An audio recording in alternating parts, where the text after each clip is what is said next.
Sizde семьяда 2 uşaksın. Siz сразу множились mi? Siz sayın повторились. То есть kaybetme. Demek ben öleceğim, benim karım ölecek. Biz Kalacak yerinize bırakınız 2 kişi sayın. Kendi yerimize 2 bıraktık. 2'den sonra уже где множится. Множится deme 3 hem daha çok. Zideleşme. Zideleşecek. O açan sizde olacak 3 ya da daha ziyade uşak. Da.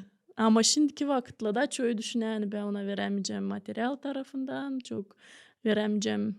Benim vakitim gideti ya особенно Karla. Düşünüyorlar ben şimdi bir uşak. Somum dekrette duruyorsun. Lam vakit geçe ne zaman ben sama realizovat olacağım. Geçegen vakit. Da sen ne zaman çıkacaksın o yaşamaya ama hiç stresini hepsiciyim. Ben çok insanı anlayayım. Bir insan hangisinde bir mamda 6 uşak. Başka insanda hangisini anlayayım. Bir uşak. Hem ne işler yaptım bu yaşamamda. O da medik. Врач скорой помощи. Ne işler ben yaptım doğdurdum 5 uşak. Uşaklarda biz görüyoruz hani var. Geleceğimiz. Geleceğimiz. Da.